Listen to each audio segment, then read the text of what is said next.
샬롬 4월 12일 고난주간 화요일 하나님 나라를 시작하는 말씀 묵상 시간입니다. 십자가에서 라는 주제로 오늘 만나볼 성경의 인물은 베다니의 마리아입니다. 요한복음 12장 1절부터 7절까지의 말씀을 배종원 전도사님께서 읽어주시겠습니다.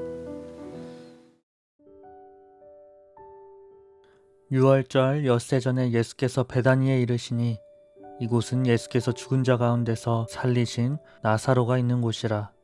거기서 예수를 위하여 잔치할세 마르다는 일을 하고 나사로는 예수와 함께 앉은 자 중에 있더라. 마리아는 지극히 비싼 향유 곧 순전한 나드 한 근을 가져다가 예수의 발에 붓고 자기 머리털로 그의 발을 닦으니 향유 냄새가 집에 가득하더라.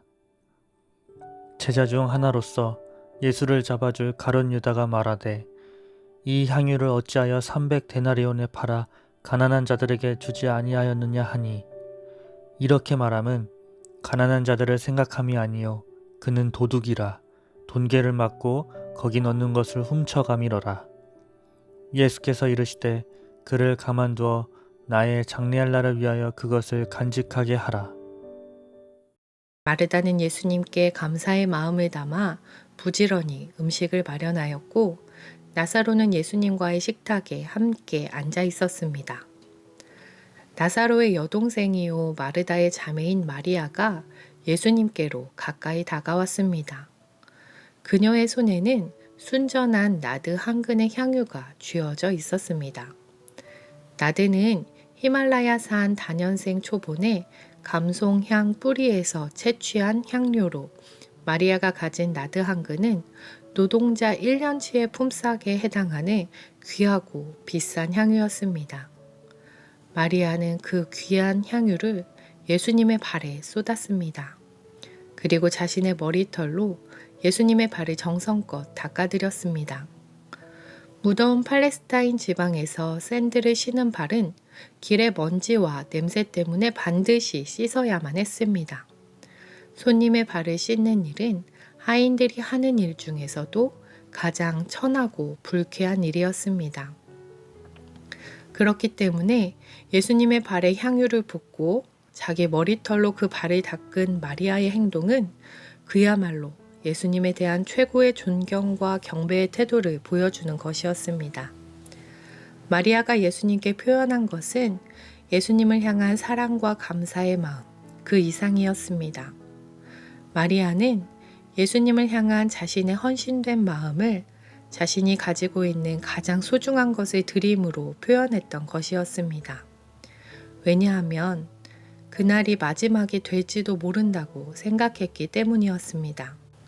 마리아가 예수님께 향유를 드린 사건에서 중요한 사실은 마리아가 예수님의 죽음을 받아들였기에 한 행동이었다는 것입니다. 예수님께서 자신의 죽음에 대해서 이야기하셨지만 그 말을 현실로 받아들인 자는 마리아밖에 없었습니다.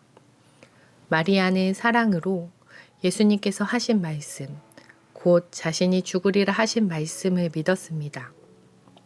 예수님의 죽음을 예비하며 장례를 위해 예수님의 몸에 기름을 바른 행동을 하였습니다. 이것은 마리아가 예수님의 말씀과 행동을 이해했다는 것은 아닙니다. 다른 제자들과 마찬가지로 마리아 역시 어째서 죽음이 그분을 향한 하나님의 뜻인지 그 이유를 알 수는 없었습니다. 다만 마리아는 예수님께서 곧 다가올 자신의 죽음을 완성해야 할 운명으로 온전히 받아들이신 것을 지켜봤을 뿐이었으며 그분의 죽음을 준비하기 위해 자신의 소중한 향유를 드려 표현한 것이었습니다. 우리가 십자가를 묵상할 때 마리아의 이러한 태도를 본받아야 할 것입니다. 십자가의 필요성을 이해하지 못한다 하더라도 먼저 받아들이는 것이 마리아가 보여준 신앙의 모습이었습니다. 예수님께서 십자가를 자신이 가야 할 길로, 자신을 향한 하나님 아버지의 뜻으로, 우리를 향한 하나님의 뜻으로, 그리고 우리를 구원하기 위한 하나님의 계획으로 온전히 받아들이시고 그 죽음의 길을 가셨습니다. 우리 또한 마리아가 그러했듯이 예수님에 대한 사랑과 헌신으로 예수님의 죽음을 받아들이고 예수님께서 우리를 위해 죽음까지 받아들이신 그 순종의 신비 안으로 들어가야 할 것입니다. 고난주간을 보내며 우리의 머리로는 이해할 수 없지만 그분을 사랑함으로 그분과 함께 그분의 십자가를 묵상하며 예수님의 죽으심의 은혜와 신비를 경험하며 마리아가 드렸던 온전한 사랑을 우리도 예수님께 드릴 수 있는 우신 공동체 되길 원합니다. 십자가에서라는 책의 기도문으로 기도하겠습니다. 주님, 당신을 십자가로 이끌기까지 자신을 내어주신 그 사랑을 다른 누구도 알지 못했지만 마리아는 이해하고 받아들였음을 기억합니다. 마리아를 통해 아버지의 뜻을 따르는 온 마음을 다한 순종, 우리 모두를 위해 죽기까지 자신을 내어주신 온전한 사랑을 봅니다. 마리아처럼 우리도 당신의 죽음을 우리를 위한 선물, 세상을 위해 자기 자신을 주신 하나님의 선물로 받아들입니다. 마리아처럼 우리 또한 우리 자신을 당신께 그리고 십자가의 길에 내어드리기 원합니다. 우리에게도 헤아리지 않는 사랑의 낭비를 허락하사 우리와 다른 모든 사람들의 삶을 당신을 사랑하는 향기로 채울 수 있게 하옵소서. 예수님 이름으로 기도드립니다. 아멘. 말씀을 묵상하시며 기도의 자리로 나아가겠습니다.